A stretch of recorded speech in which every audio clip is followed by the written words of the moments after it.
Hello and welcome back to my channel. Today I'm going to show you all how to make some cakesicles. This is the method I have been using and I find it quite effective, so I thought I'll pass it on. Start off by baking a cake any flavor you like and break it down into crumbs after it has cooled down. Now you can add quite a few things to the cake mixture at this point. You could use buttercream, ganache, Nutella, Biscoff spread, but I had some leftover purple colored buttercream from another order, so I just used that. The purple won't really affect it because the chocolate is a dark color, so the purple color won't show at all. Once you have added in your buttercream or whatever other thing you chose to use, mix it in with the crumbs and keep kneading until it becomes like a dough. The best way to test if your cake is ready is to actually squish it between your fingers in the palm of your hand. If it comes together nicely like that, then it's ready to go. Now we move on to the next step, which is the chocolate. I use Nestle chocolate melts. They are my absolute favorite chocolates to use when baking. Place it in a bowl and microwave it at 30-second intervals while stirring in between each heating. You could also use a double boiler method to melt your chocolate, but I find this the easiest way. My chocolate is looking beautiful and smooth. At this point in time, you could add food coloring, oil-based food coloring, if you'd like to color your chocolate. I will link some in the description box below. Now, you bring your silicone cakesicle molds. I will also link these, and place a generous amount of the white chocolate in there. Using a spoon or a spatula or whatever you like, you have to push the chocolate along the edges to ensure that it covers all the area completely. So from the bottom and the sides. Once you have done that to all the cakesicle molds that you have, set aside either in the fridge or leave on the bench until it hardens, so cools down and hardens completely, because then we're going to go in with our second coating.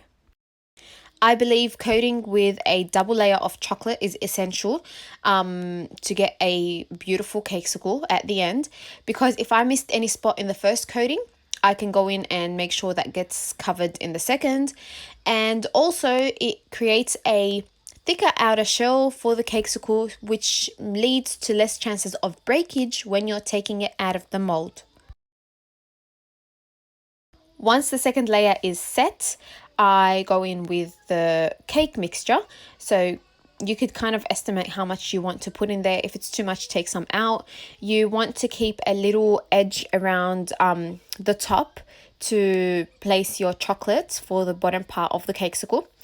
And yeah, just repeat the process until all your cakesicle molds are filled with the cake mixture.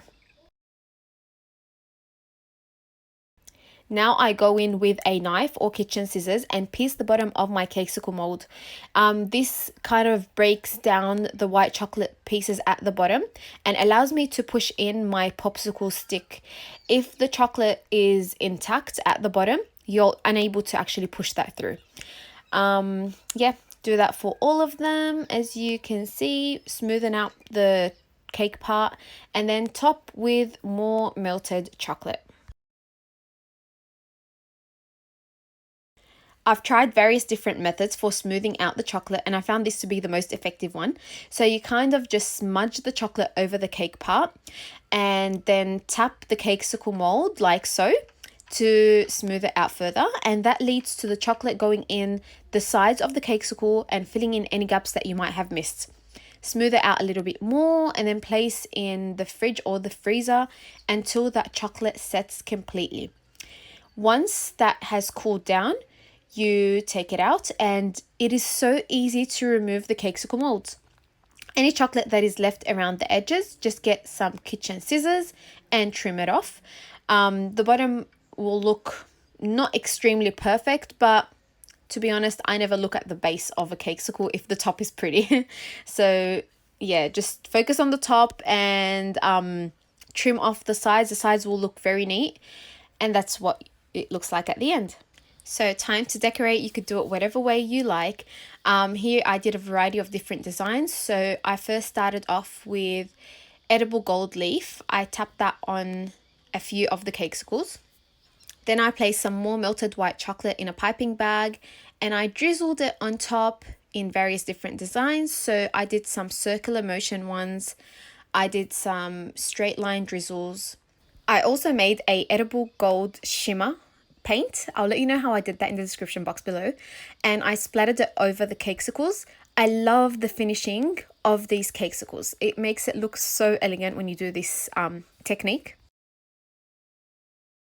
And for the final design, I did some more drizzles topped with sprinkles this time. So you have to make sure that you sprinkle right after you do the drizzle, straight away before the chocolate hardens, and then the sprinkles won't stick. And I finished these off by painting on some of that edible gold paint that I done earlier.